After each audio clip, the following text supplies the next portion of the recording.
Broadcast has been set. Good evening. Thank you, everybody, for being here. I am Judy Mickens Murray, Chair of the Policy and Governance Committee and an at-large board member. We will now have introductions of committee members, starting with board members, administration staff, and board office staff. Hi, I'm Pamela Boozer Strother. I'm the Vice Chair of the Policy and Governance Committee and the District 3 Board of Education member. Good evening, I'm Sonia Williams. I represent District 9 and the Vice Chair for the Board of Education. Administration. Good evening, my name is Valerie Irvin. I'm the board liaison to the administration. Thank you. And good evening, I'm Robin Welch, the Director of Compliance and Ethics. And we will have the board staff introduce herself, please. Anise Ellis, Board Administrative Assistant. Thank you. 1.3, adoption of the meeting, April Excuse me, 26th. Excuse me. I need to know our guest. I'm sorry. Oh, we have a guest. Oh, I'm sorry. Dr. Ingrid Williams, would you introduce yourself, please? Yes, good evening. I'm Ingrid Williams Horton, the Director of Community Schools. Thank you so much. I'm sorry, I did not mean to overlook you. Now we will go to 1.3. Now we will go to 1.3. My husband will answer phone calls. April 26, 2022 agenda. May I have a motion to approve the April 26, 2022 meeting agenda on board docs? So moved. Second, Okay, it has been moved and properly seconded. All in favor? Aye. aye. You okay? Okay. Any abstentions? Any nays? The agenda is approved. We needed 3 votes. We have 3 board members, so we're good. The 1.4, approval of committee minutes, April 12th, 2022 meeting minutes. May I have a motion to approve the April 12th, 2022 meeting minutes? So moved, Second. It has been moved and properly seconded to approve the April 12th, 2022 meeting minutes. All in favor, say aye. Aye. Any abstentions, any nays? Thank you. The minutes have been approved. Any public comments? I see there are no registered public comment speakers this evening. Tonight, we have 2 policies for review and possible action. The first policy for review, and it's not a draft policy, it's a policy that is for review. The revised 1100 community schools. Ms. Williams Horton, would you please provide us with a summary of the revisions? I am so sorry, guys. I think we were going to discuss this policy, so it's my mistake, I'm sorry. Because we have questions about it. So Ms. Horton, would you please give us an overview of the policy? Yes, ma'am. Good evening, board members, and thank you for allowing me this opportunity to present an overview of the revisions. The purpose of the revisions of this policy is that when the policy was created was on the onset of the community schools. The community schools occurred or were created in 2019.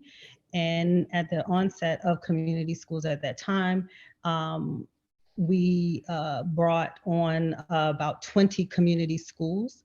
And now we're at the point of starting July 1st, we will have about 97 community schools coming on board. When we started community schools, the work of the community schools looked differently.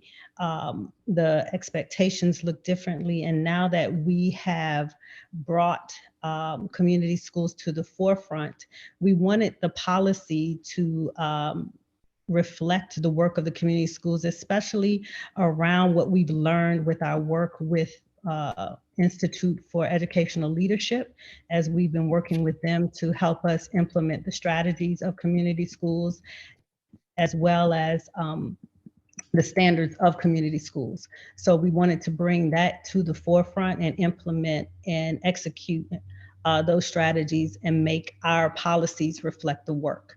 So that's what we did and made that more aligned with that work. So that's where we are regarding administrative policy 1100. So that's where we made some revisions and some changes. There were changes regarding, for example, we looked at, and I'm sure that there's going to be maybe some conversations, but the wraparound services have gone from 12, for example, wraparound services to 13 wraparound services. That has been something that has changed. We also looked at the steering committee, which I'm sure there's going to be maybe a conversation about the steering committee, the changes that have occurred with the steering committee, and what the steering committee looks like, and the membership of the steering committee. For example, keeping our student board member, because students are a vital part of the steering committee. We want our students to have a voice at the table, and our student board member is reflective of that student voice. Having our board member, Pamela Boozer-Strother, who has been a part of our steering committee since the onset and been an advocate of community schools, having her be a voice of community schools and supporting that, as well as having nonprofit businesses and key stakeholders having a seat at the table and representing our school system at the steering committee as well. So those are some of the changes that have occurred regarding the policy. Okay, I appreciate that. Do you have any more comments? No, ma'am, I don't, but I do see, I don't know how you want to handle questions being raised. And that's what I was going to next. Yes. Because I have a few questions, but I'm going to start with Ms. Williams. Board Member Williams has her hand up. Yes, ma'am. Thank you so much. Thank you for this overview, Dr. Horton Williams Horton. I've been on the board since the community schools got started, and recognizing what is needed in the communities that have a high concentration of poverty. These services that you all are providing, I think it's very needed and will help us to ensure that when children arrive at school, they're ready to learn, because their households are when they use your service, they could become more stable, they can become more, the food situation could be supported and helped a little longer. Can you remind me, how long has the community schools been in effect? I know it took a couple of years before it got started, but when did we actually start providing services? We started providing services to our school communities beginning in 2019. 2019, okay. Yes. So the school year 2019, this started fall 2019.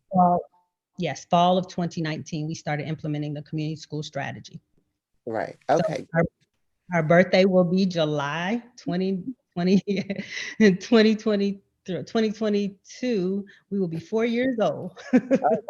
Wow, and so to go from 20 schools to 97, that was a big leap in 4 years, you might as well say. So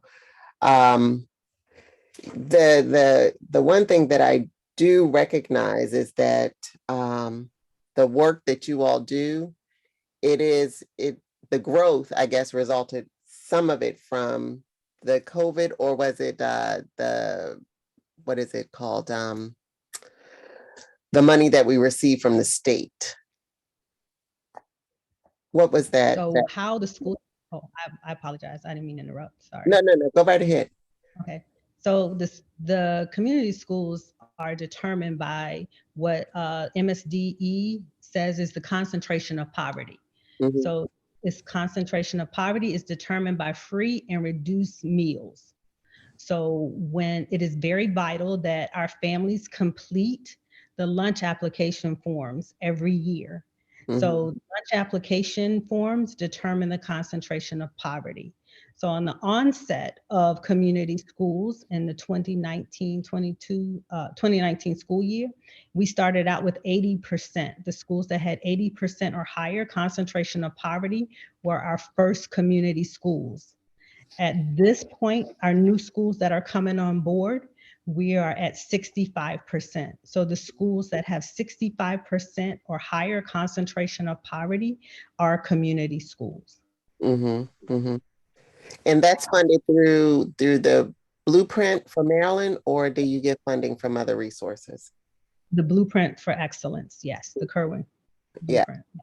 And so when the money comes in, you spoke about the fact that you're able to now increase from not only 20 to 97 schools, but you're providing 13 services versus 12.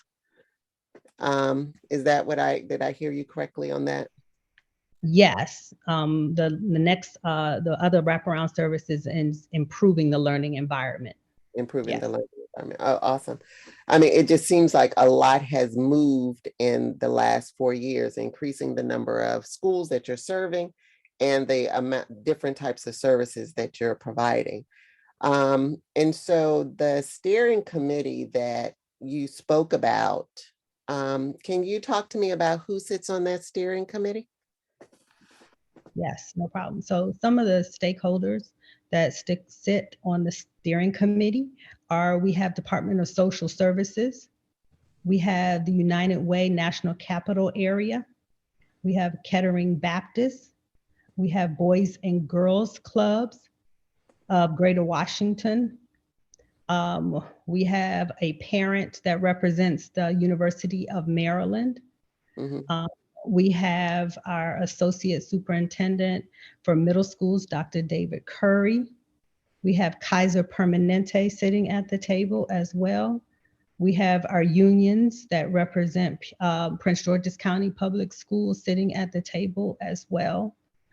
We also have family and community engagement, Dr. Sheila Jackson sitting at the table as well. We have our wonderful board member, Pamela Boozer Strother, who sits at the table. Our student board member as well sits at the table. So all of those people are sitting at the table, helping us to look at our needs assessment and hear the voices of our community and our stakeholders to determine what our students and our families need to continue to make their lives successful. Okay, and just one last question. And you mentioned that there was a change to that in the modifications now. What was that change? So one of the changes is to add an educational advocacy or community coalition group. And how would that change come about? This is my last question. How would you select that person? So the selection of that person, so historically, from my understanding, is not based on the steering committee. We don't make that selection. Our CEO, Dr. Golson, was the person who looked at who those steering committee members are, and she would make the selection of who the organizations are. Now, the organizations would determine who the actual people who would sit at the table. So that would be a decision Dr. Golson made. Okay. I'm going to end it for this moment. I'll wait for round 2 for my next questions. Thank you. Okay, board member Pamela Boozer Struthers. Thank you so much. And thank you, Dr. Williams Horton, and to the entire community schools team. It's been a pleasure to serve on the steering committee with you. I know here, from the policy and governance perspective, we're trying to work out some next steps from the policy amendment that was adopted on 11/18/21 after all the discussions last year, as the effective date of these changes are July 1. And as Sonia noted, this program has grown immensely since I started on the committee with the first 45 schools in 2019 and now 77. And that was one of the reasons I had expressed interest in expanding the Board of Education member seats from 1 to 2, because this has become such a significant program in the school system, in our blueprint accountability. When we report to the AIB, once they fully constitute and send down their expectations. And so I'm very interested in seeing that, because, I've served, and I've, when there was the first 45 schools, District 3 represented nearly half of those, almost 20 of those schools. So, but it is time for me to cycle out of my 2-year term. So I know that there's other board members interested in serving, because this gets us so close to our communities and the work that we do. That was the one change. So we need a process for the 2 seats of the board members. The next is the change from, it was the seat for a student board member, but now recommending that student board member can select a representative, because our student board member has many obligations, and it's an opportunity for leadership of another student, like say a student that's at one of our community schools. So we need a process to fill that seat, make the recommendation of that individual student. And then we expanded the 4 nonprofits to 6 nonprofits. And as you noted there, there's had been a recommendation of one of the coalition partners that I made some recommendations through the process in 2021. I would like to understand the process of bringing those recommendations formally. And I recognize that I may not be the only board member or steering committee member that would like to make recommendations. So we need to understand the process for recommendations and approval. The first constitution of the committee did predate my time on it. So I was not there for the first group that was picked, to represent each entity. But I do recall that there was a point for, I filled another board member's term, and then I was, selected, I guess, within the steering committee to do 2 more years. And my memory is that the steering committee voted on our constitution at that point. And I think my 2 years is coming up. I was wondering if you have kind of a record of that process that we went through. I'm sure we have it in our minutes somewhere. I can look back at the minutes and see what the steering committee meeting minutes, and look and see what that looks like. And do you recall that date? I just apologize. I didn't get back to the minutes to be reminded of when this 2-year term that those of us are in, when that ends. I think it's coming up pretty soon, right? Yeah, we did. The 2-year term comes up when I came on board. So I came on board Dr. Talley came. So it should be, my 2 years is this, I think maybe this coming year. I'll look at the minutes to be sure, so I can get back to you on that. Yeah, so that would be something else we'd have to consider. But with the open seats, at July 1, we can fill those open seats. And we're just trying to move the process so that we have folks who are ready to hit the ground running in July 1. Yeah, so the first thing I will do is I will look back, but I know Dr. Talley served 1 full year and I took over after Dr. Talley. So this will be July 1 will be my actual beginning of my 2 years. So, Okay. but I will look back at the minutes to see what that will be and get back to you regarding that. And then we can look at the historical background and find out what the process was, because it predates me on how the selection happened. But that's a conversation that could be had. Okay, thank you. Those are my comments and questions for now. Thank you. Board Member Alvarone Saran Ruiz. Thank you, Dr. Williams-Horton, for coming on to speak on this policy. I simply just wanted to second Committee Vice Chair Boozer Strother on wanting to know more about the processes that would occur in terms of getting the 2 representatives from the board, how would those 2 be selected? And then second, the part regarding the student board member. I know I personally get my own advisory council with students from around the county who are always so excited to talk about some of the changes and I guess things they would like to see changed in PGCPS. And so giving the student board member, I think the ability to maybe select one of those students to serve on this committee would allow them to get that civic engagement and that, I guess, involvement that a lot of them want to see. I love the role as of the student member of the board, but allowing another student to sit in another committee in PGCPS, I think would be such an amazing thing to see go on. And so definitely appreciate seeing that point on the policy. And so, yeah. Okay, Board thank Member. you. Back to Board Member Sonia Williams. Thank you. I'm not sure, I'm not seeing, and maybe it's reflected in the AP, the 2-year limitation that Board Member Boozer Strother mentioned. Is that in the AP? Because I don't have the AP open in front of me. I have it open. I don't see it in the AP, but if someone says it's there, just tell me what page it's on. And so my question around that, just to sort of give some context from the selecting the board member that served, it was really a volunteer thing, whoever volunteered. And I believe Miss Boozer Strother replaced board member Loopy Grady, who was on that committee, or was it, what's his name? Hey, Alexander Wallace. Alexander Wallace, yeah.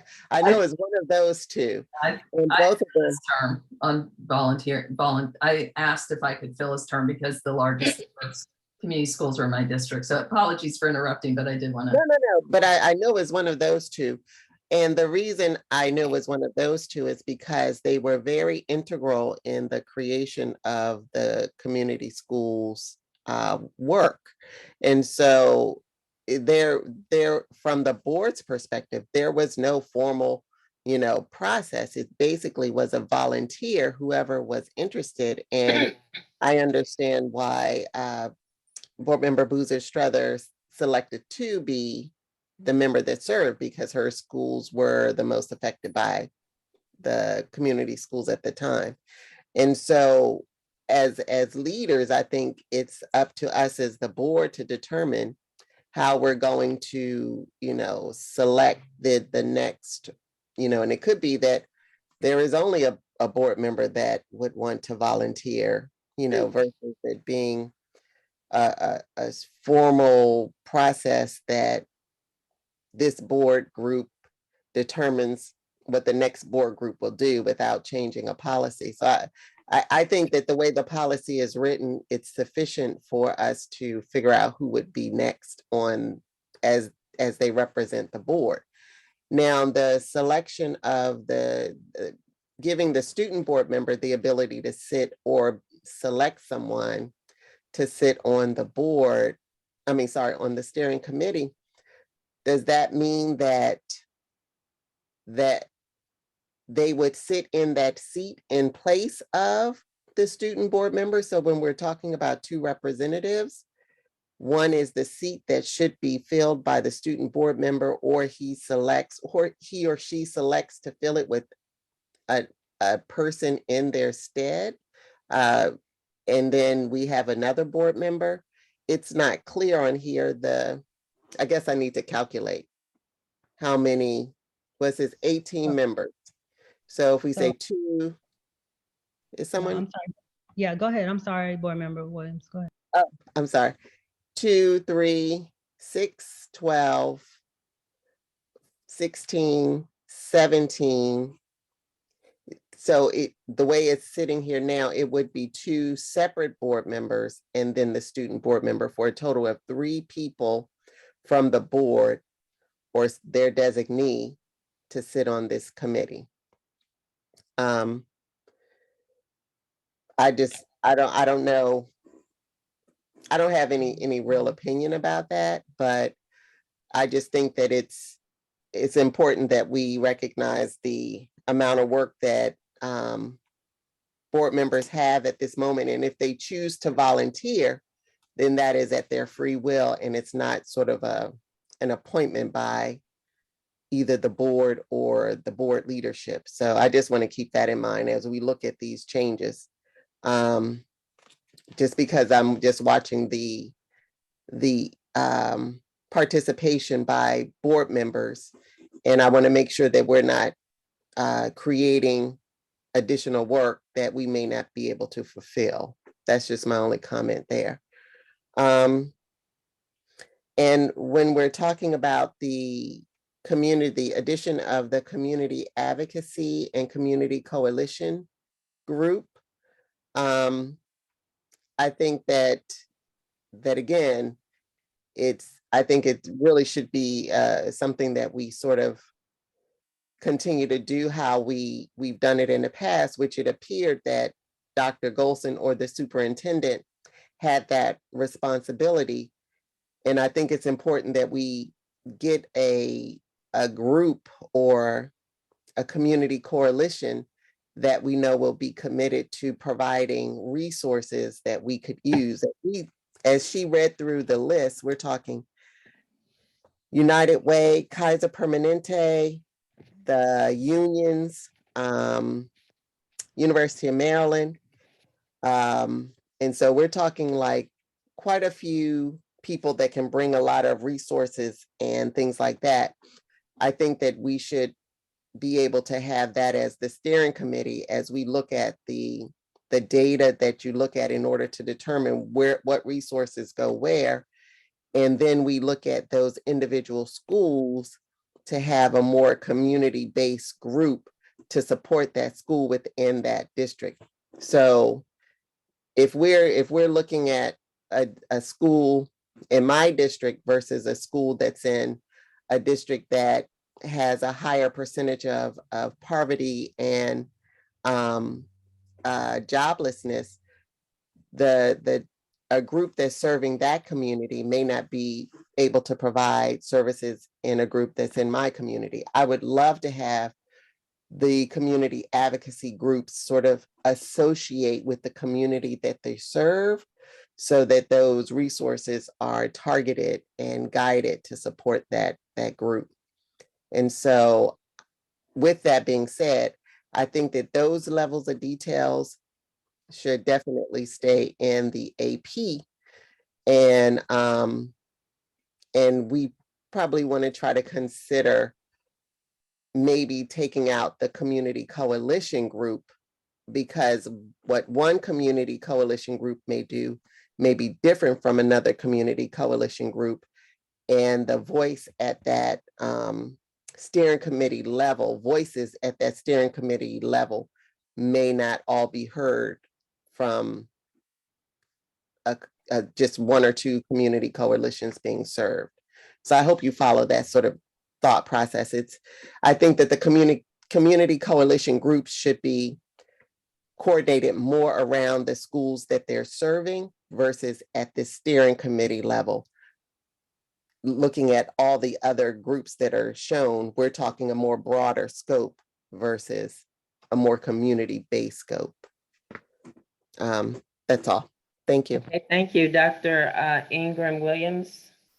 Williams. No, that's okay. Thank you, Board Member Mickens Murphy. I want to clear up one of the things for Board Member Alvaro Cerrone about the student board member. The student board member is reflective and represents our students, and he speaks, that student board member speaks for our students. And in the event, we know that our student board member, and when this was created for the administrative procedure, we know that the student board member wears many hats in the county.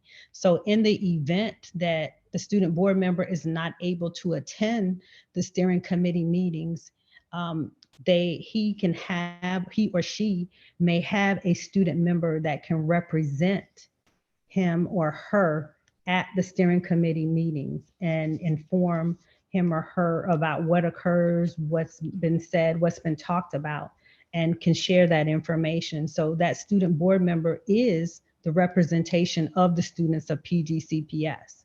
So that's why we kept that student there, because it was talked about not having a student board member there or a student. And so we want student representation. The board member represents the students in PGCPS. And in the event that the student board member is not able to be there, he or she can designate a student member to represent him or her and share the information, and so that they can always have a voice at the table. So that was very important to us. And as far as the board members, again, board member Boozer Strother has volunteered her time and effort, but we want it to be said that steering committees are volunteer. They're all volunteers. Everyone is volunteering their time. No one is getting reimbursed or anything. It's a commitment to ensuring that we're reinvesting in the lives of our children and our families. And that's what we're doing. And we're bringing our talents to the table to ensure that this is happening. So when we put that there, that's what it's for. So I wanted that to be said and clear. Okay, I appreciate that. Board Member Williams, your hand is still up. Do you have anything else you wanted to say? Okay, I have a couple of things to say, and I appreciate from my fellow board members. I think we're all kind of on the same page. There needs to be a formalization to this process that we all understand. And I think that is the reason that at least I wanted to bring this back to the table, so that we get it right, so that we can put in place that formal process. As far as the student board member is concerned, it's confusing when I look at the AP and it says 2 representatives from the board. I get that the student board member is a board member, and board member Boozer Struthers is a board member. That's the 2 members as far as I'm concerned. I also get it when you say the student board member may need to have someone to attend a meeting in his place. What I read didn't say attend the meeting, at least I didn't read it that way. So maybe there's some clarification that needs to be in that, because we're still talking about 2 board members. It's just that we're giving the student, if I'm understanding correctly, an opportunity that if he can't make a meeting, that he can choose another student to attend a particular meeting. And then for the 6 members on the nonprofit, I was curious about why did it go from 4 to 6? What made that, was it a requirement, or through your experience, did you see that you didn't have enough representation across the county? And how are those folks selected? Is it through a nomination process? Or do you have a process for those folks to be selected? And then for the community correlation group sectors, it says and or, so I didn't have a problem with that, but it went to 6 instead of 4. So if I factor in what board member Williams said, if you decide to take that group out, I don't know. Then would it go back to 4? Would it remain at 6? So those were just some of my concerns, but I think my concerns can be addressed once the process is formalized, so that all constituents in Prince George's County know if they're interested in serving on the steering committee, how can they get their name in a queue? And then once it's in that queue, who makes the decision? I think I heard Dr. Williams say the group decides. So who decides upon the groups? Because we have a lot of groups in Prince George's County. So for me, that's where I am. I see Vice Chair Boozer Struthers, your hand is up. Yeah, I think I can clarify the history again. So this, again, I want to say everything we're talking about was approved by this board, went through public comment, revisions, public comment over all that year leading up to 11, the vote by the board on November 11th, November 18th, 21. Got it. the beginning of this process was, I'd have to go back to the minutes. It's all recorded. There's minutes and probably these video recordings of our committee meetings. When I served on the Policy and Governance Committee, I left as of July 1, but prior to July 1, 2021, I had brought forward some recommendations to the steering committee based on my experience as a board member. One was that the program had grown so much and was so influential throughout the county and also in our obligations to the blueprint, and ultimately, the accountability board that's, was delayed, but now it's up and running.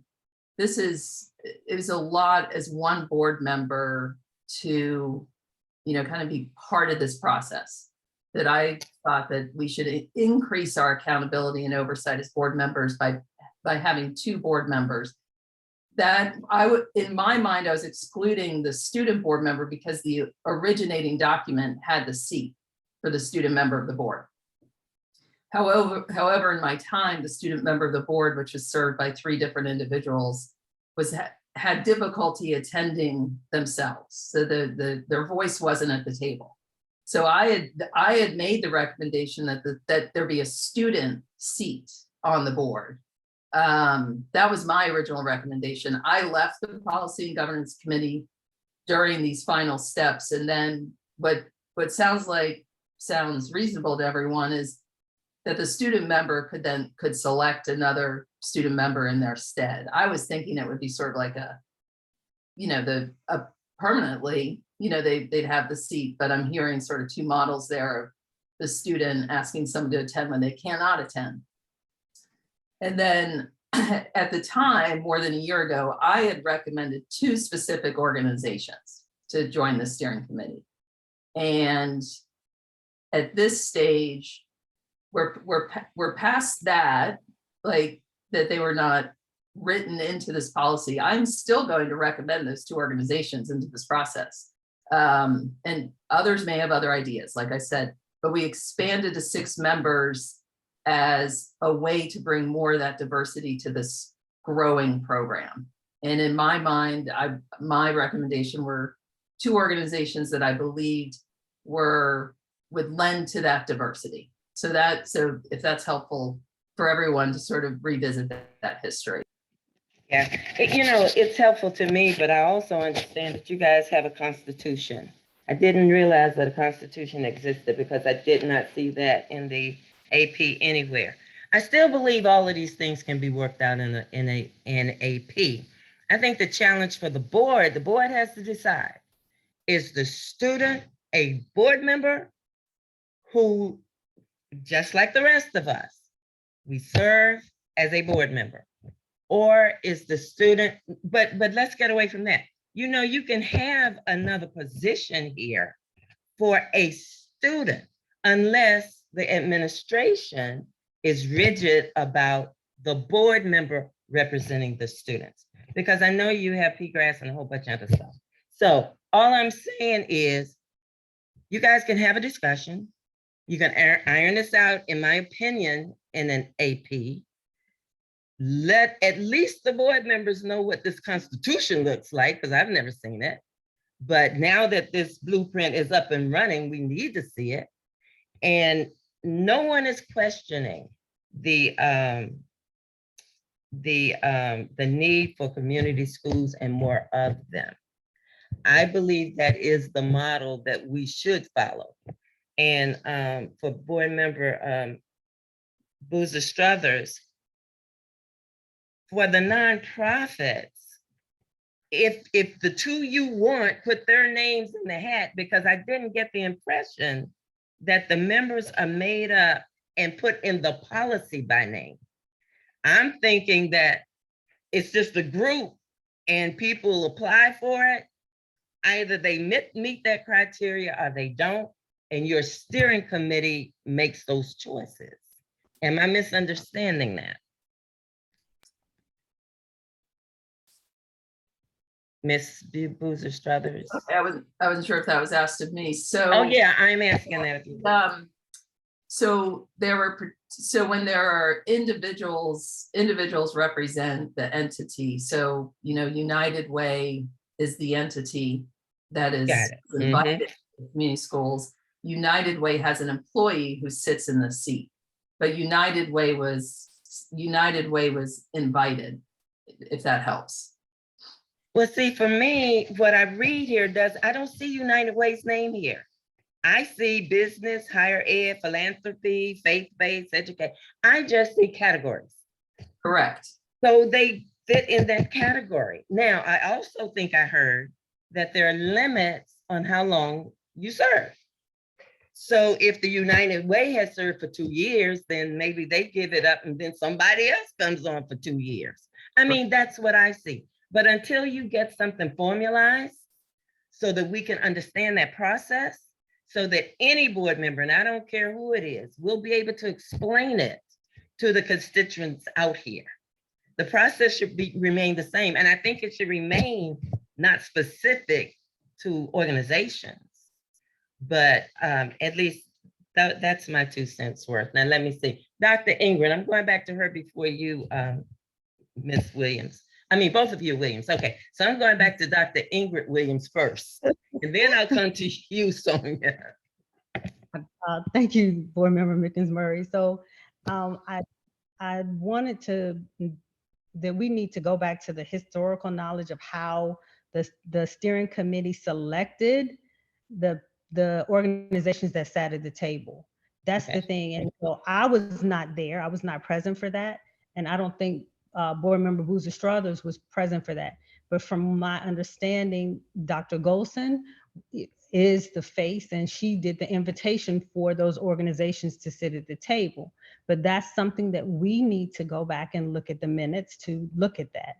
Now, as far as the 2 years that she's speaking of, I don't know, Board Member Boozer Struthers, we're talking about the committee chairs sitting in the positions as secretary. We serve in those positions for 2 years, and we have to vote on those positions. So who serves as the secretary, who serves as my co-chairs for 2-year periods. As far as the organizations, that has not been put into place on how long they serve in those positions. That has never been put in writing that I have seen. Now, as far as us serving in our roles on the steering committee, yes, we rotate every 2 years so we don't get burnt out. But as far as the roles of the organizations, I haven't seen that, but that's something we can research. But the organizations have been on the committees, and we need to go back and research their invitations. But my understanding is the invitations came from Dr. Golson, and Dr. Golson had those organizations in the committee. And if that's how it was, that's how it was. Okay, but there was no end time for the representation from the organizations, is what I hear. Yes. Okay. So but that's something that can be researched, and we can and I agree with that. So it might be something that you guys want to look at. Okay, are you finished, Ms. Williams? Ms. Ingrid? Yes, ma'am. Yes. Okay, Ms. Sonia Williamson, board member. Thank you. You just broke In up. regards to the, I am so sorry. I'm driving now, and I'm sorry. Okay. In regards to the time in which the organizations serve, I think that these things can be discussed in or figured out either through their constitution or through the AP. I just have a challenge with a limitation on the members the community groups that serve us if they all left at the same time, because then we lose some historical knowledge and could diminish the service that the community schools serve because we bring on a whole new group at the same time. And so I think that that's something that can be discussed and figured out through an implementation plan that is done through either the Constitution or an AP. Again, I was sort of lost, and maybe Board Member Boozer Struther can provide more information on the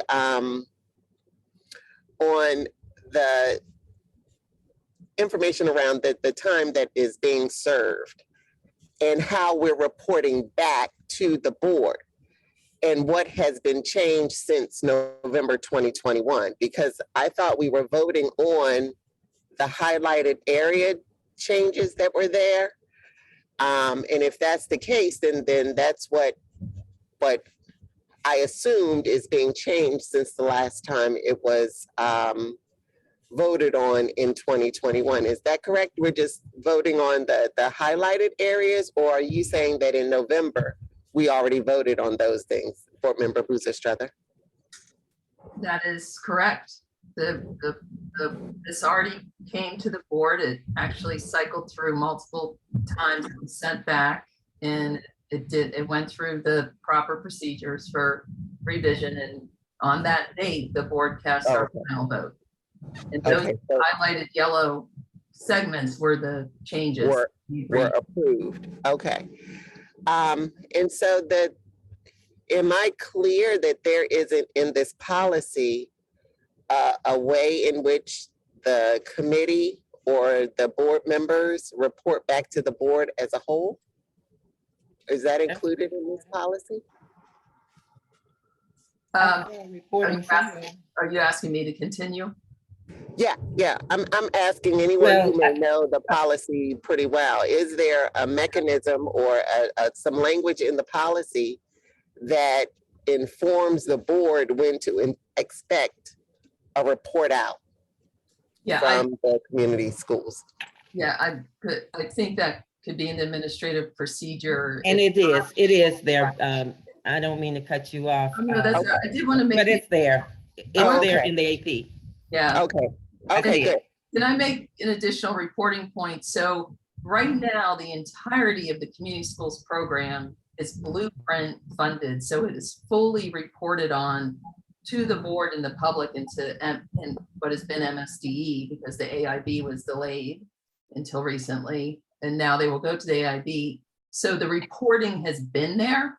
It just is when community schools grows beyond blueprint funding, that is when, to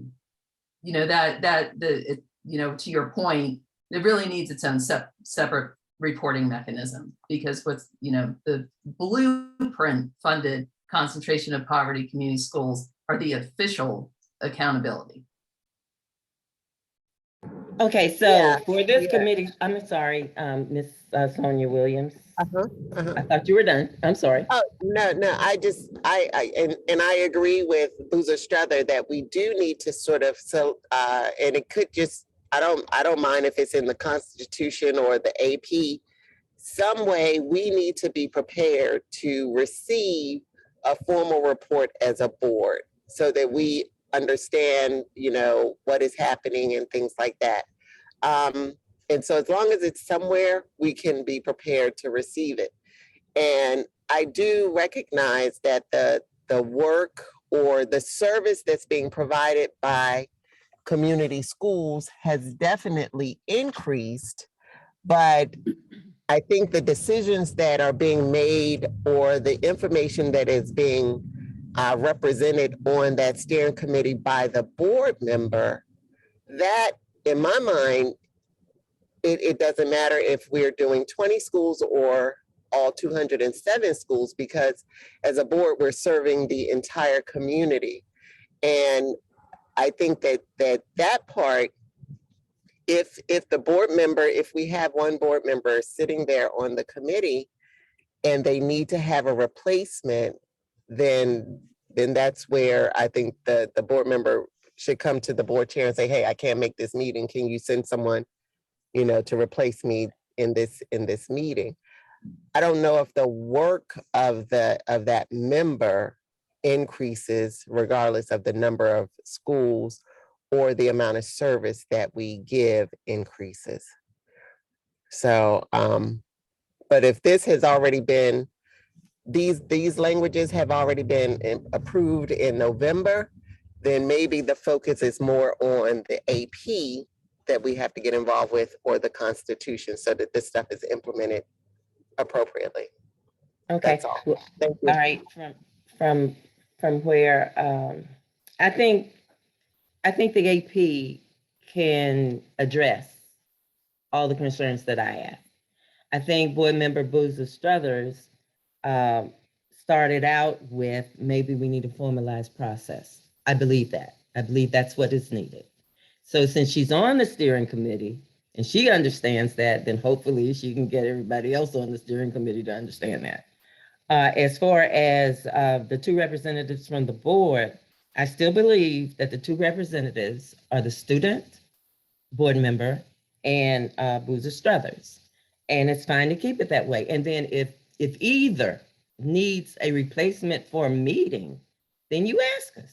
I mean, Miss Boozer Struthers, if you need someone to go in your place, ask us. The student member, I think it's fine if you want to send somebody off in your cabinet. I'm sorry, I think you have a cabinet to go, because you guys discuss, I guess, the needs of the students. So I don't have a problem with any of that. So I appreciate revisiting this. So we need to summarize what this committee is going to ask going forward. Now, are the hands back up, Ms. Boozer Struthers and Ms. Sonia Williams? Okay, I'm going to Boozer Struthers first. Yeah, my hand was back up. How you just sort of read that back, I am going to again sort of tweak it and say there are 3 seats. There are 2 board member seats, and there is a seat for the student board member. That makes 3. And that would, again, that came out of that the original Constitution wanted, I don't know why the student member of the board was originally selected to have their own seat on this committee. I wasn't there, but that seat still exists. The idea of expanding to 2 board members was that there would be 2 board members who are elected and appointed in addition to that student seat. That is what we discussed for a year and then voted on in November. So I just wanted to say my expectation as a board member is that we would have two board members plus the student board member for a total of 3. That Okay, but we have to be very careful with terms, because if we're going to say for this particular steering committee that 2 board members don't include the student board member, then that creates, in my mind, a different problem, because the students across this county have been struggling to be recognized as board members, equals.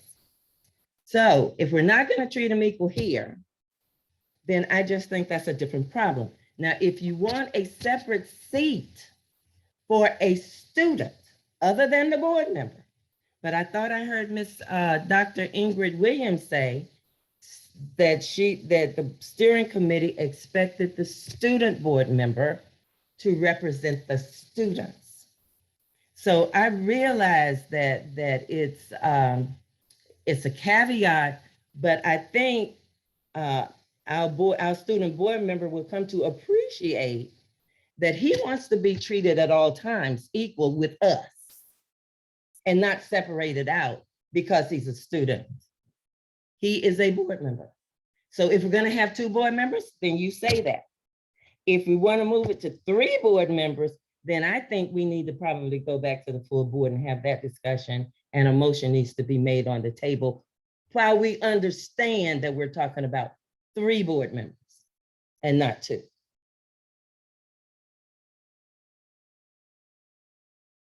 Yes, Pam. Well, Boozer Struthers, yes.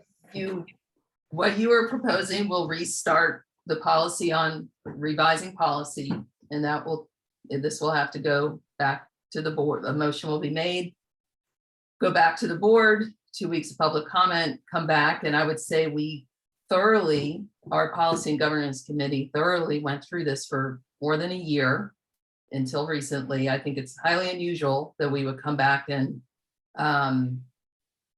change a process that we had just gone through. And I know I voted to support this. So I'm pushing back a little bit. I think we should honor the policy. And I will state again for the record that I had proposed it be a seat for a student.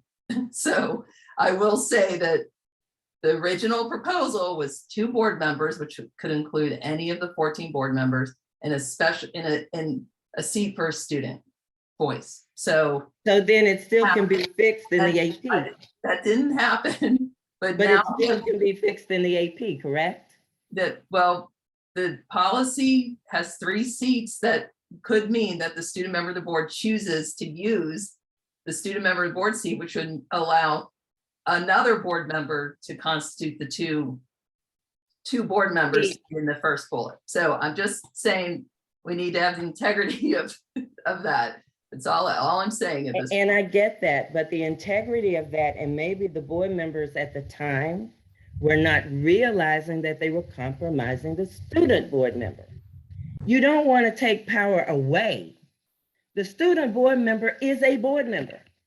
So if you count 14, he's one of the 14. So if you say you need 2 of those, and he's one of those, then that's 2. But if you want to say you want to have 3 board members, then you want to have 3 board members. All I am saying is, I think based on what our board member Alvaro Saran Ruiz said, the intent was, if you couldn't make a meeting, to send somebody in his place. But I hear you saying, board member Boozer Struthers, is we need 3 board members. And I don't think anybody that voted on this policy realized that.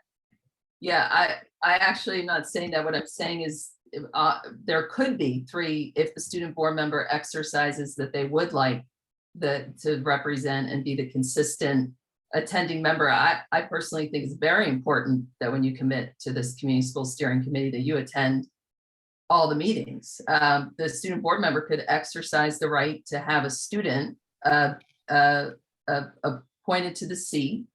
And that actually accomplishes, the kind of meets in the middle of sort of, when I was interested in some initial changes more than a year ago, that was, that could meet that change, but it means there would never be any less than 2 members of the board. And so the student member of the board just happens to have possibly 2 options to be in that seat, frankly. If the student member doesn't exercise the option of their individual seat, they might exercise the option of that's being one of the 2 board members in bullet point number 1. But why should the student have an option that another board member does not have? Because the way I look at it, then the board member, Ms. Boozer Struthers, you could choose a parent to take your place just like he can choose a student to take his. Because they're not board members. Board members bring a certain lens, authority with the position. A regular student doesn't, nor does a regular parent. All I'm saying is, and this is not as simple as you want to make it out to be. And for the student, and I'm going to go to you next, Alvaro Saran Ruiz, because this is important. It's very important, and I hope that you recognize it. We don't want to take any power away from our student board member. But whatever authorities that he has, then every board member that's represented on the steering committee should have the same authority. You don't codify something out for one board member that the other board members don't have. So Alvaro Saran Ruiz. Yep, so I guess I'll start by thanking you, Committee Chair Mickens Murray, for wanting to uphold kind of the role of the student member of the board as a board member, and that being reflected in anything that happens within the school system. In terms of this policy, I do agree with Board Member Booster Struthers to honor what was approved previously. I think that the intent of having the student board member position be in a separate line is because the constituency and the people who actually elect the student board member are very different than that of the other 13 board members. And the student board member holds, I guess, in a sense, more hats in a way, in that they're able to be in 2 board committees. They're a student, they may work on the side. And so allowing the student board member, I think, to have a student representative in their place if they can't attend the meeting, or even just, well, what I had thought was, when I read the policy, I thought it was a permanent thing, as board member Booster Strother had thought as well. I think that that was the reason behind having it in the separate line. And I think like that, I think is fine.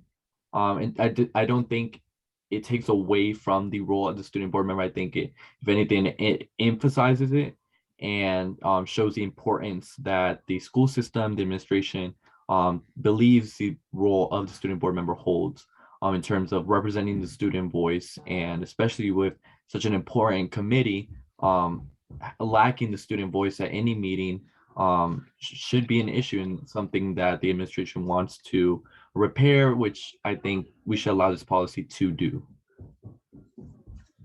Sonia Williams. Thank you. I think that there are many ways that we can correct the language in this policy. And regardless of how it's done or the words that we use, is it not true that the policy as it was approved should continue to be implemented as approved until it's changed? Just because we're going through a revision doesn't mean that the policy stops being implemented or utilized. With that stated, since this policy has been approved, have we, I don't recall it being brought up at a board meeting for us to make a selection or to even seek a volunteer to fill that second seat that appears to be the other adult board member to fill in that position that has been approved in November. Is that correct? We haven't formally presented a board member to the steering committee and said, this is the new board member to be added. Okay, and we can't belabor this any more longer because we have another policy to look at, but I will say this. I believe our role as board members is to be as transparent as we can with public. And I think part of that transparency is to communicate in such a way that the public understands clearly why we are doing things, whatever that is. If we want 3 board members on any committee, then we should say we want 3 board members. If we want students, then we should say what that criteria is to identify those students. When we start, when we take on an appearance that we are favoring, whether it is a student or an adult, let's just say it that way, because we all have the same privileges and rights as board members, then that creates a different problem. So all I am saying is, yes, you can implement this as it is, but I think when they redo the AP and tweak that AP, that's what would be under scrutiny as to what is the intent, and then what is that formal process, and then what is it that we understand as board members, and what is it that we're going to communicate to the public. So, Pamela, oh, I'm sorry. Going back to you, Ms. Williams. yeah, I just wanted to be clear that I think that the issues that we're having here are just an implementation thing. It's not, we do want to clarify the words so that when the next group of board members come on board and none of us are here, they will fully understand. I do think we need to correct that, but I think that we should leave the details of the implementation of this policy to the administration through the AP or their constitution. Those are just, and I agree. I think we're all in agreement. We want a student board member. We want representation from the other 13 board members. And we just have to implement it. We just have to do it from our part. All we have to do is bring on that next board member. If we get a volunteer, great. If we don't, then we won't be fulfilling the policy. But everything else, the steering committee members, how they come on board, how long they serve, and all of that should come from the AP and the implementation plan. Okay, and before I go to Board Member Boozer Struthers, are we going to put a timeline in there? I mean, it was November, now it's almost July 1st. Are we going to wait another 6 months? I mean, what could the possible timeline be? And I think Dr. Ingrid Williams, you can weigh in on that, or anyone else that's here representing the administration. But I'll go to Boozer Struthers first while you guys think about that.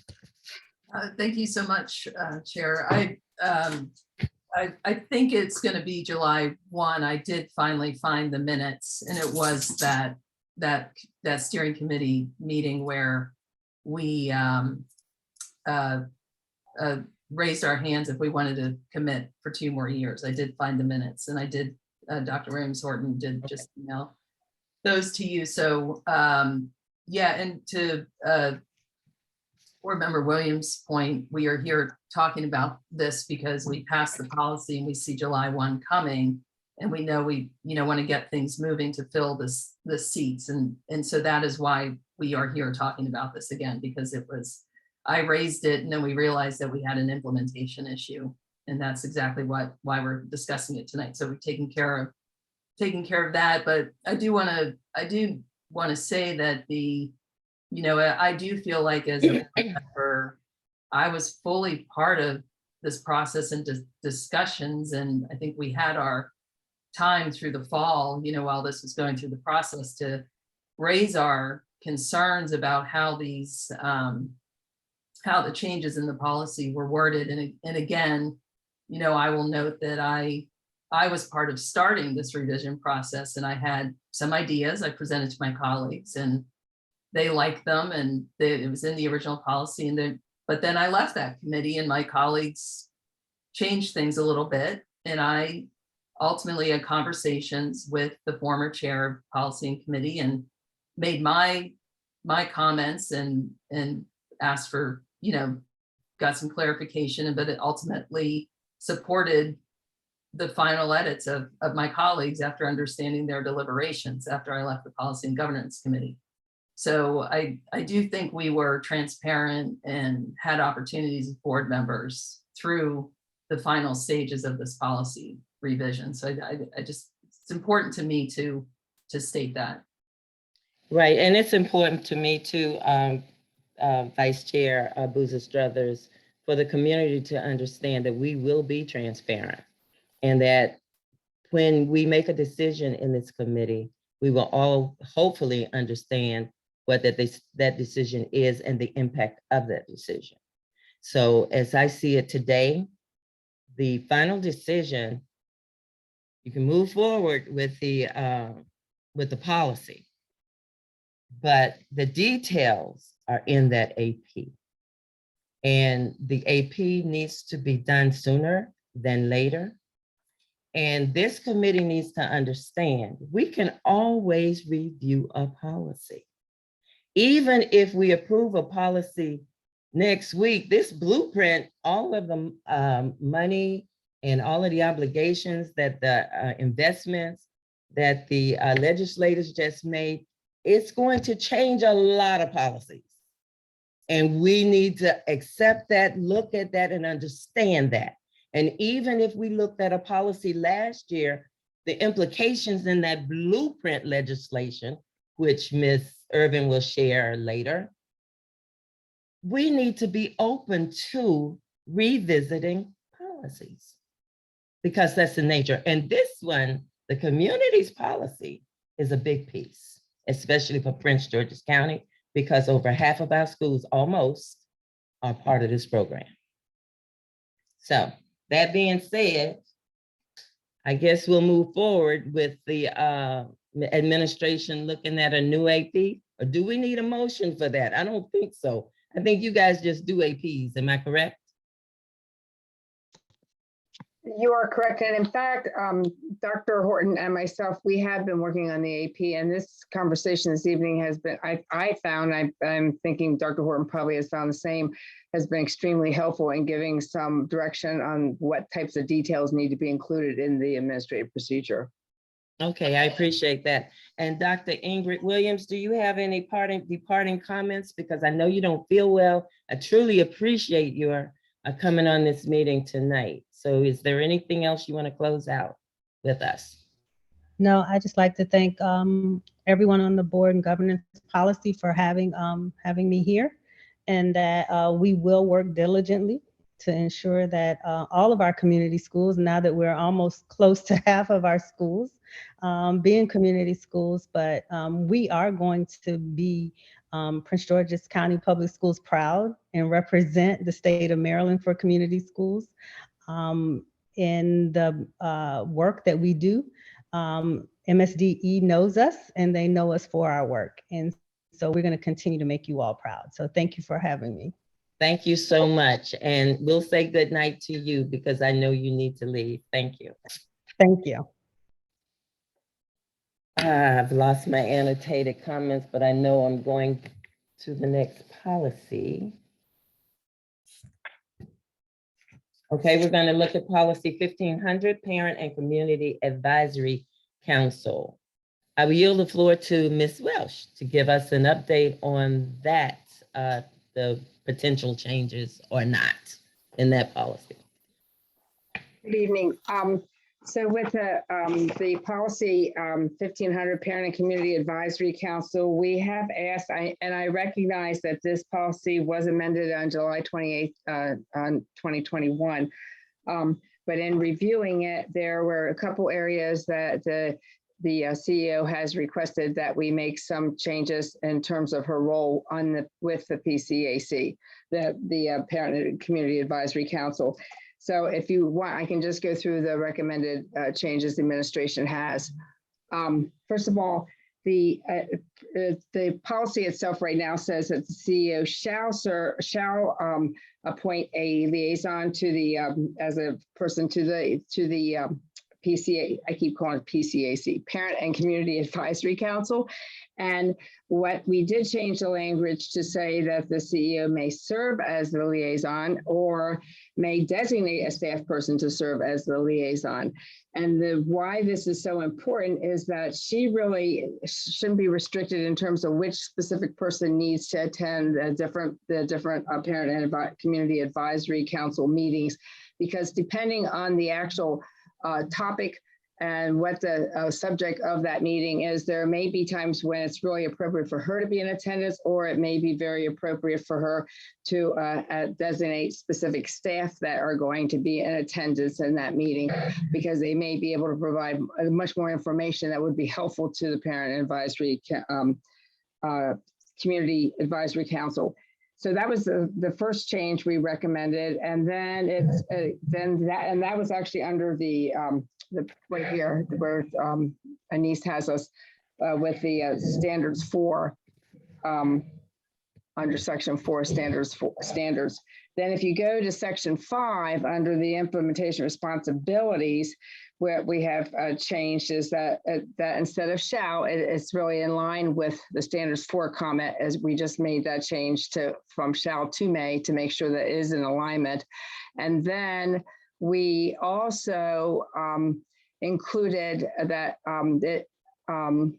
that the CEO may appoint at least one member of the PCAC along with community members that she deems most qualified. Again, it has for task force, different task force and review committees. And again, what is critical is that since she works out in the community a lot, meets lots of people, knows who has expertise in different areas, it may be important that for her to invite or designate someone, a community member that would be very critical to a particular task force, depending on what the focus of that task force was, or a particular review committee.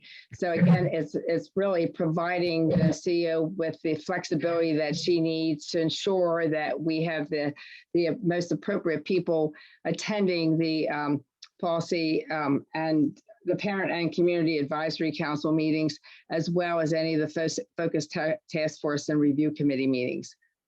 So they're small, I mean, there are small changes, but what they do is just impact the responsibilities of the CEO. Okay. Board member, well, I was gonna ask for comments, but board member Boozer Struthers. This is at this point feeling a little bit like the other policy. We just worked through this. Can you remind me, did the board receive this back from administration at the time we were working through this policy last year? There was a memo that came through from the CEO that had some of these changes, but not all of the changes, and not all of the changes got picked up when the policy was finally revised. And then when it came back through the implementation, Mr. Cooper had done one of the committee meetings, he actually did a presentation on what are the things that need to be implemented, and it came to the attention of the CEO, and she was concerned because she felt like it would be very appropriate for her to have a little bit more flexibility in order to ensure that she had the right people at the committee meeting. So so I still need clarity. Is there a memo with these points somewhere in our records? There was a memo back probably last spring maybe, and then there is a memo now. We did also include a memo that's posted on with the agenda for today's meeting. And so what you're asking is for us to start the policy on revisions of policy again for this one. Yes. Oh, okay. Defer to my colleagues for their comments. Any comments from any other board member before I weigh in? No, I'm sorry, I'm raising my hand, I'm sorry. Okay, Ms. Sonia Williams. I don't have any comment, but I just think that if we're at the point where the comments from the CEO have been fully implemented and we're checked and that is the case, then I'm okay with what it is that we have here. But I know that beyond this approval of this policy, we have to go into implementation. And so again, it becomes, this is, I think, our committee and a group that we will oversee.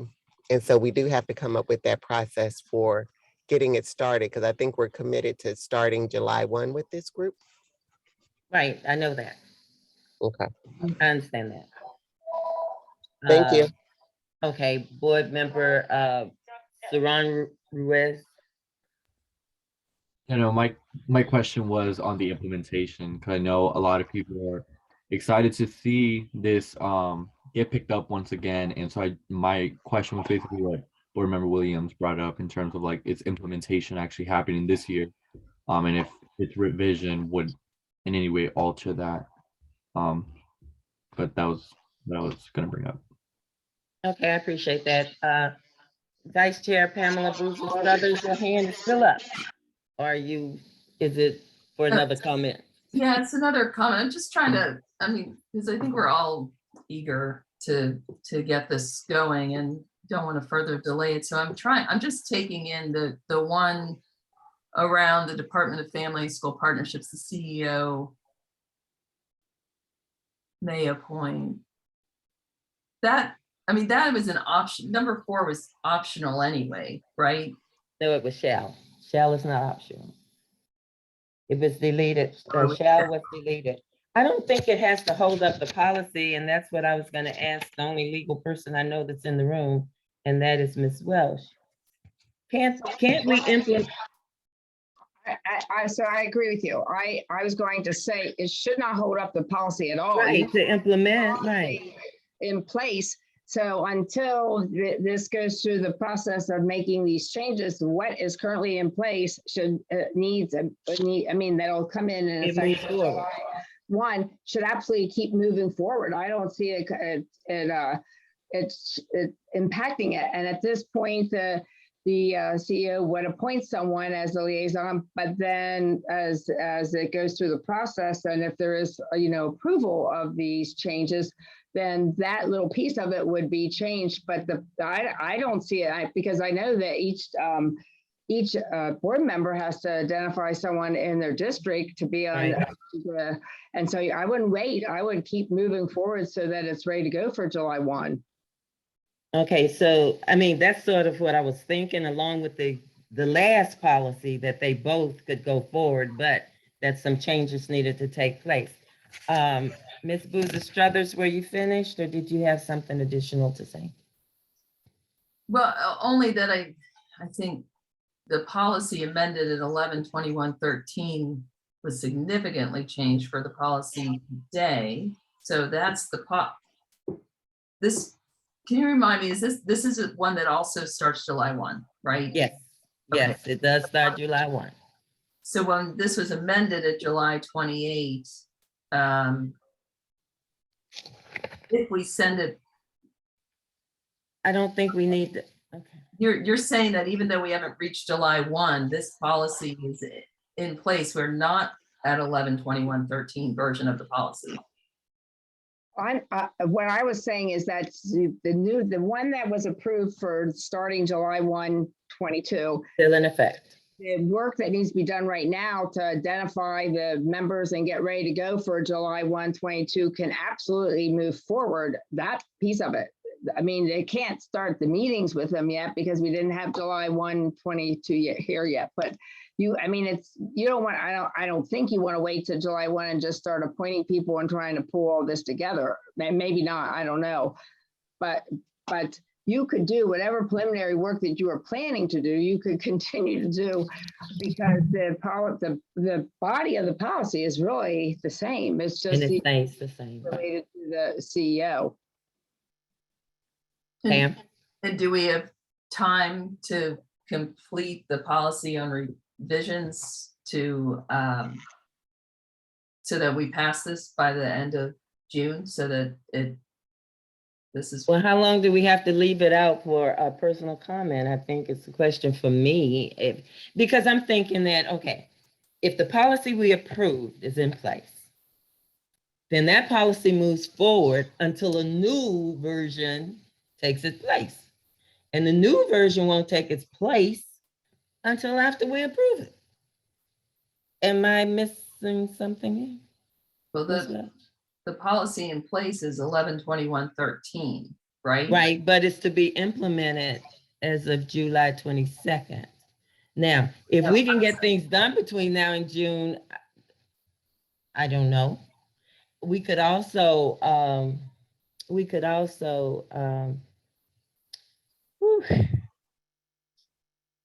well, I just want to check 1 minute. I want to get on the website for 1 second and just check this policy for a second, because I do think maybe this one might be, you should already be doing it. Actually, because this doesn't relate to staff and it doesn't relate to students. So it should be implemented now. So July 1, 21, I mean, when it was passed July 21, 21, it really should be, you should be doing what you need to do right now. So I'm just going to pull it up real quickly just to double check. and I think we're all saying the same thing. I think what we're trying to figure out is if we revisit it, which in my mind, it should not matter. put the flexibility in for the CEO, then the old policy, until we sign off on that new version, the old policy still is in place, is what I see. Pam, Board Member Boozer Struthers? Yeah, and now I agree that this is our policy. I thought it wasn't implemented until July 1, like policies that include students. So like the community schools one is specifically notated that it doesn't go Right. into effect until July 1. And I'm now seeing that this did not have that same. Correct. Right, so it is the policy. It is the policy. So all we're doing tonight is saying, we need a motion to, I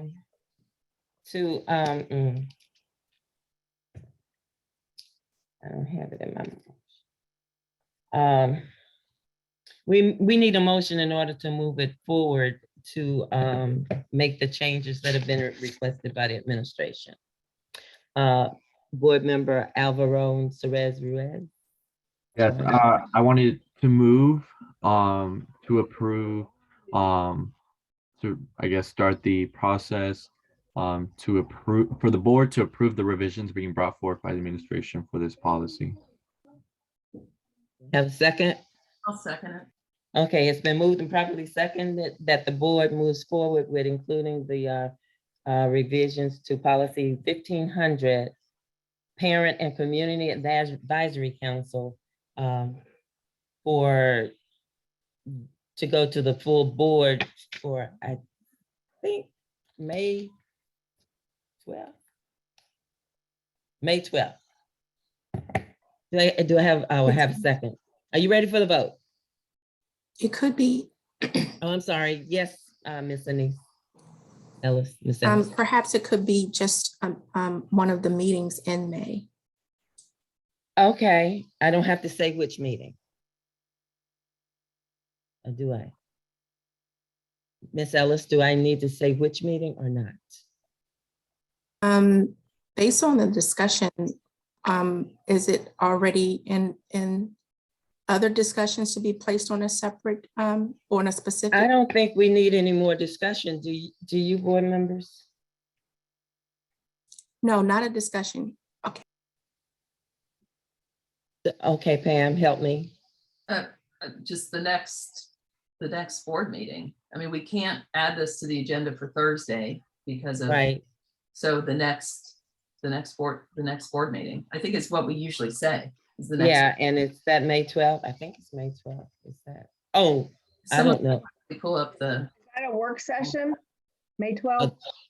Okay, so when is the next board meeting? May, 2 weeks.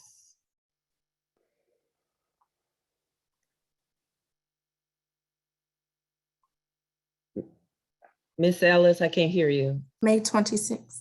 Okay, May 26th.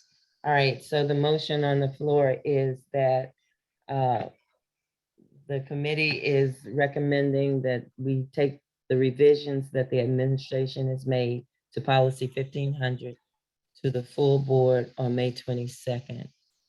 All in favor? hi, Aye. Okay, it's been moved and thank you, guys. That was great. Next, we have a MABE update. Yes, I'm going to give a very truncated update from the highlights of the 2022 legislative session because the chair of the committee will be making a full report to the board on Thursday night. So I'm going to cover two major sections that I think were very important in the legislative session. A lot happened in 90 days. So I'm going to cover two things, the operating budget and the education funding and policy bills that passed and just in mass. So in the FY 2023 budget, increased funding for public schools, which will exceed $7.9 billion. And in that, there are 4 quick bullets. Direct aid to local school systems will increase by an estimated $455.6 million, including full funding of all fiscal 2023 Blueprint mandates. So this is the first time in the state's history that we have a fully funded mandate. The second bullet is the budget plan, which allocates $800 million of the FY 2023 revenues to the Blueprint for Maryland's Future Fund to cover the out-year costs of Blueprint implementation. So that was also a very big deal.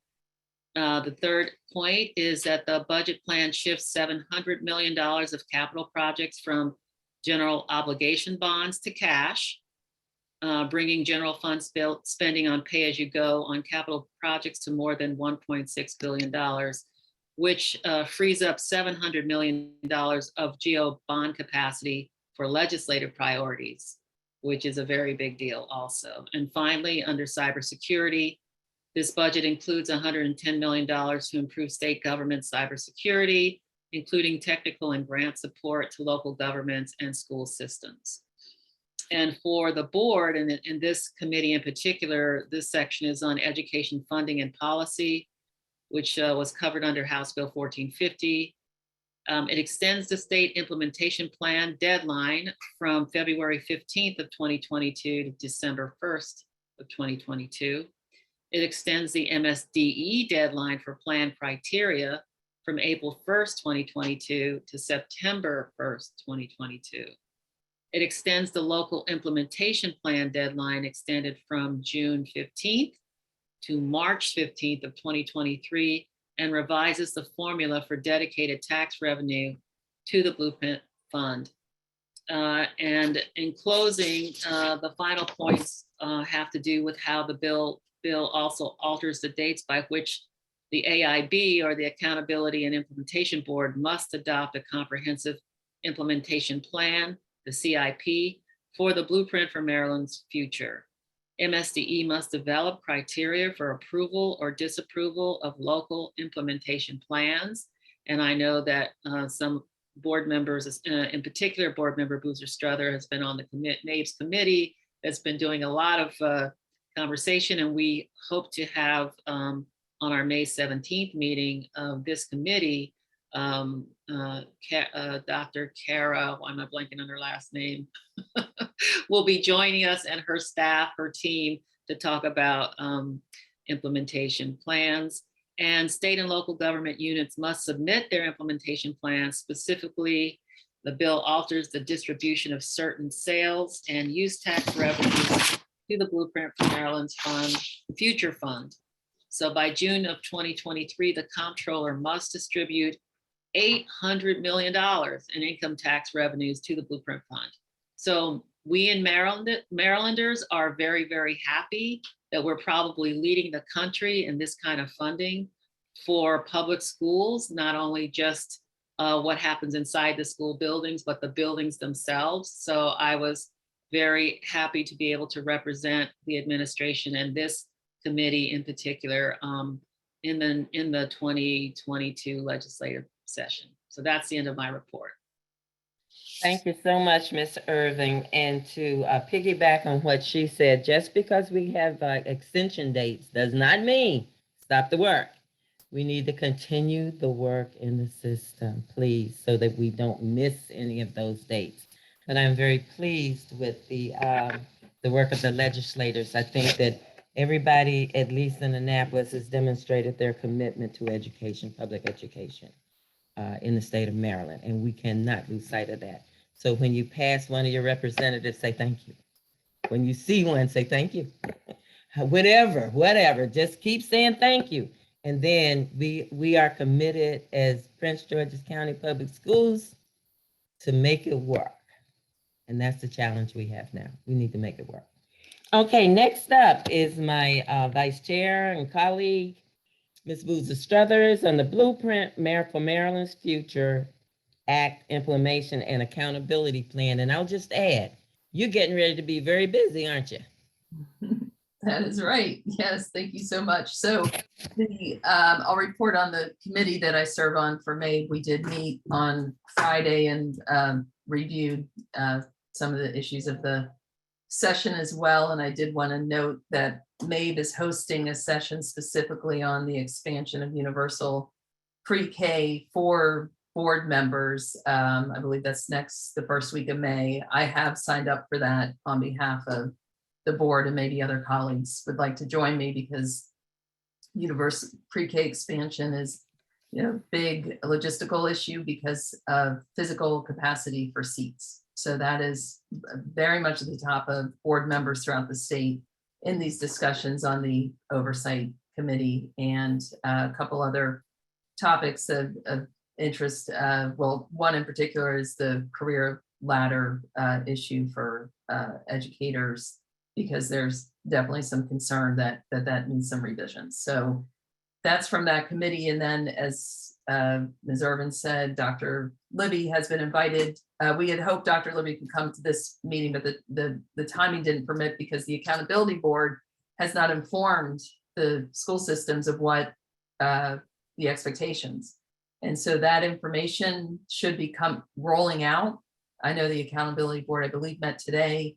And so Dr. Libby asked for to come in May, because of the landscape will be much clearer about oversight and reporting. So we should be having our first, what really constitute our first major discussion with Dr. Libby as our chief officer over the oversight and implementation. So thank you. Very good. Anything else? Well, I guess I would echo your sentiments about thanking our assembly members. I certainly have been doing that when I see them. I think it was an excellent session, and I think over this, since the Kerwin Commission was launched, the state went through a lot together to get to this commitment. It was not, I think, things have been going so well that we forget it was not easy to have this political will culture shift to funding of public schools in Maryland. It is significant. And the fact that it is so, now the ownership is there, that gives us, I hear you, colleague Mickens Murray, that there's a new confidence that this isn't going to be on shaky ground. And I'm feeling that as well, Yes. on these funding commitments. So I do want to thank the General Assembly as well. And of course, Ms. Urban, thank you for all your great work this session and keeping us informed. Yes, and I wanted to echo thanking Ms. Irving for representing us well and keeping me informed of the bill, but more than anything, educating me on the bills, because I came in as really a novice, but I've learned a lot from you, and I appreciate that. So I forgot to ask if anybody had any questions of Ms. Irvin or Ms. Boozer Struthers regarding the legislation or the blueprint. Any questions from any board members? Comments, concerns? Okay, moving right along. Okay, follow-ups and next steps. 6.1, follow-up from previous meetings will be posted on board docs upon receipt. And I think we received something today from the parenting bill to be posted, Ms. Ellis. So I hope you received that. And then the committee will recommend to the full board at the May 26th meeting, the revised policy, Parent Community Advisory County 1500 for their consideration and for public comment. The next Policy and Governance Committee meeting will be held on Tuesday, May 17th at 5 p.m. We need to change that date. We will talk about changing that date. I think we may be on a, oh no, I'm sorry. I'm conflating it with another month. I'm sorry. May 17th is fine. My birthday is the 15th. I'll be back. Okay. At 5 p.m. virtually. Please check the board page on the PCPS website for more information. 7.0, closing remarks. I have no closing remarks other than to say thank you guys tonight for your patience in discussing the community schools 1100 policy. That's important. And I think as the work goes forward, I think we will all see the benefits of the AP. And then the revision of the Parent Community Advisory Council I just think it's important for us to recognize, at least as part of this committee, that we can review policies, we can look at stuff, it's okay. And our goal should always be to get it right. And that's my goal. So I appreciate all of your help, your assistance, your upfront and behind the scenes support. So again, thank you all for a great meeting. I thought it was good conversation. Any comments from anybody before we close out and say goodnight? Madam Chair, can you hear me? Yes, ma'am. Sorry, I'm on the phone. I don't know how to work this. I can see I you wanted on to the just say, phone. I just wanted to say earlier, thank you, Ms. Irving, for all the work. I know it was a crazy session, and so we appreciate your information that you brought back. And thanks, Pam, for staying on top of this blueprint the way you do. It really helps us to be informed. So thank you. That's all. Okay, and Pam, I guess going forward in our board meetings, you will be front and center for a long time. A long time. So get ready, buckle up. But it should be fun. I think it should be fun as we have successes, and I am claiming success. If no more comments, thank you guys, and we will see you Thursday night at the board meeting. Good night. Excuse me. Good night. Oh, I'm sorry. Yes, Miss Irvin. I mean, Miss Yeah. Ellis. Do we need to adjourn the meeting? Oh, that's right. Make a motion to adjourn. Please, thank you. It's been moved and properly seconded to adjourn the meeting.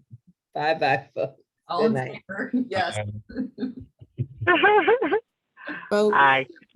Bye-bye. Thank you. Thank you all. Bye.